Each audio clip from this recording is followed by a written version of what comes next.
Hey everyone, my name is Becca and welcome to my channel. If this is your first time here, I am so glad that you stopped by, and if you've been with us before, welcome back. We focus on all things middle grade literature here, specifically the first chapters of your favorite middle grade novels. Today we are going to be reading the first chapter of Across So Many Seas by Ruth Behar. If you read Lucky Broken Girl, you may be familiar with this author. It was an award-winning novel. This book is really interesting. It is broken up into 4 different parts, and each part tells the story of a young girl in the same family, but living in the different generations. So I'm going to go ahead and read you the 4 different storylines that we're going to be reading about. Spain, 1492. During the Spanish Inquisition, Benvenida's family is given 3 choices: convert from Judaism to Catholicism, leave the country, or be condemned to death. They choose to uproot themselves and journey across the sea to make a new start. Turkey, 1923.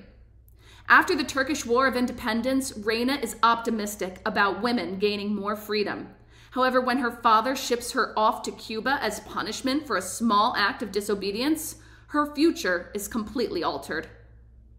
Cuba, 1961.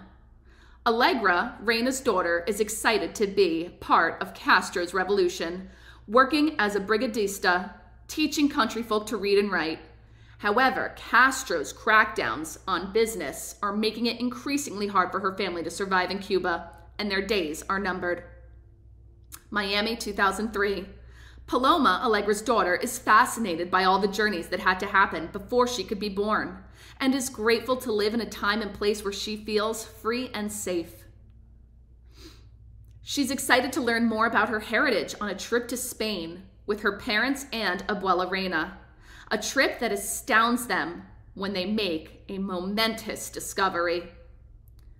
Though many years and many seas separate these girls, they are united by their love of life, the haunting beauty they find in sad Spanish songs, and in their desire to belong and to matter. All right, so the first part of this novel takes us all the way to the beginning, which is Benvenida in 1492. So this first part is taking place a really long time ago. Chapter 1 is titled The Proclamation, and chapter 1 is actually very short, so we are actually going to be reading chapters 1 and 2 today. The sound of trumpets coming from the direction of our town gates tears me from sleep, my dreams forgotten as I jolt out of bed. My whole family dresses quickly as the sun begins to rise. Then I follow mother, father, and my brothers, Isaac and Jacob, to the Plaza Mayor. Hurry, Benvenida, mother says, turning around. Don't dawdle. We don't want to miss any announcements. Hearing my name usually makes me smile.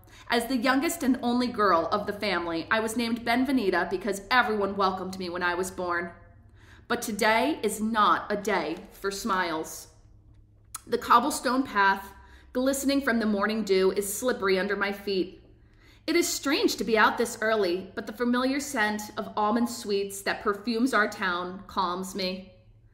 As we join the hundreds of townspeople gathered in the Plaza Mayor, we watch the solemn procession approach. At the front marches a line of Catholic priests carrying the green cross of the Holy Office of the Inquisition. Behind them, soldiers with swords at their sides. The sun shines brightly, but the last gasp of winter air makes the day feel chilly. I draw closer to Mother to stay warm. Mother, what is happening? Why must we be here? She whispers. The rumor is that King Fernando and Queen Isabel will now insist on uniting the kingdom under the Catholic faith, which means things will get even worse for us as Jews. Let's hope that rumor is false. We wait as the officer at arms, dressed in a black robe and white collar, takes his place at the center of the Plaza Mayor and unrolls a parchment. Slowly, he reads aloud a proclamation, shouting in Spanish.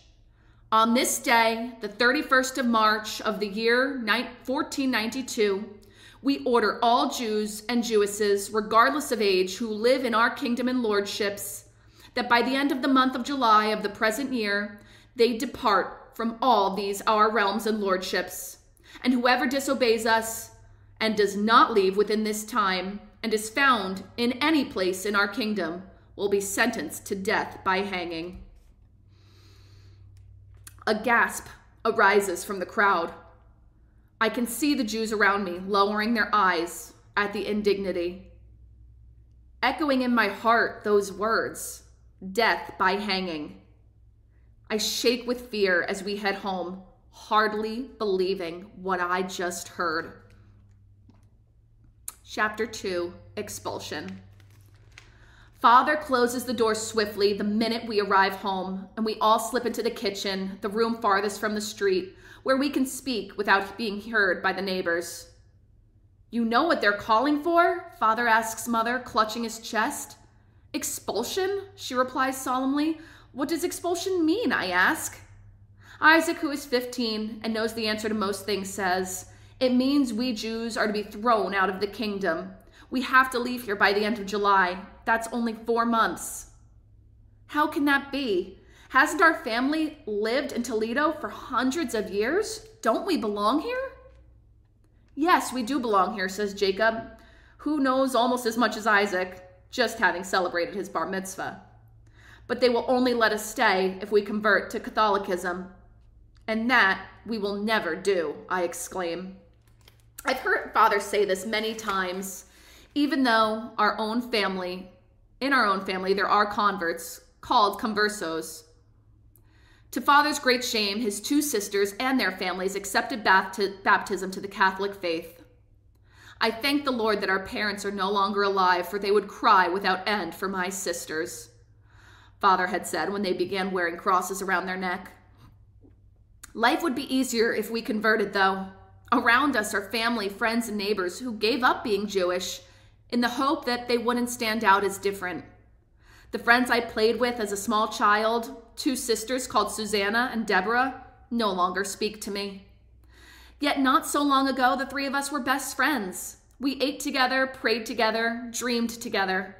As little girls, we chased one another down the streets, skinning our knees and kissing one another's wounds so they'd heal. At first, after they converted, I thought I'd done something to make them angry.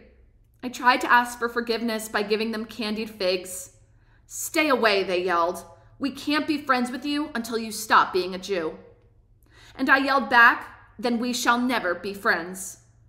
I pitied them for turning against their own religion and forsaking our traditions. I wondered what they must feel like and wrote a poem about it. I feared for all who hide their faith, do their tears burn as they fall down their cheeks. Poems come into my head all the time, and I usually try to write them down. I am so fortunate Mother comes from a family of book printers and has taught me how to read and write in Hebrew and Spanish. I even know a little Arabic because Mother shared with me the verses of Casmuna, the Jewish poet who once lived in Granada, the land that King Fernando and Queen Isabel seized a few months ago from the Moors. I'm dark-eyed just like you and lonely, Casmuna wrote, and it felt like she was talking to me. However, I must not speak about these things because females are not supposed to read. But Father respects Mother's family background and doesn't object to her teaching me. Writing poems, though, is a high art, which he thinks is best left for men. Now Father pulls at his robe so sharply that the fabric rips. Then he breaks into a song, borrowed from a psalm, a tune so sad, tears come to all of our eyes. Be merciful unto me, O God, be merciful unto me, for my soul trusts in you, in the shadow of your wings. Will I make my refuge until these calamities shall be overcome. Soon I join him and feel the wings of the song lifting me. I accompany my singing with the tambourine, and the music fills the air with hope and courage we need so badly at this moment. Stop singing, my heart is hurting, Mother says, looking at Father and me with a pained face. I am sorry, querida, Father says. It is how I express myself, And Benvenida sings like a nightingale, doesn't she? He wipes away the tears from his eyes, and I wipe mine too. Though a part of me is happy hearing Father's compliment. Father is a Hazan. He sings the songs of our prayers at synagogue and at home, and he has taught me how to sing too. I am not allowed to sing in the synagogue because I'm a girl, but at home I raise my voice and sing proudly. On the day we leave Toledo, I fear I will be speechless. How will I say goodbye to the only home I've ever known? Wow, that was a really intense first chapter. And, you know, what I love about historical fiction is that I always finish the book having learned a lot about a different time, about a different culture that may be different than mine. So I'm really excited to read this novel and learn more about 4 different points of our history. All right, friends, if you enjoyed this first chapter Friday Read Aloud, please consider liking and subscribing. And until next time, happy reading.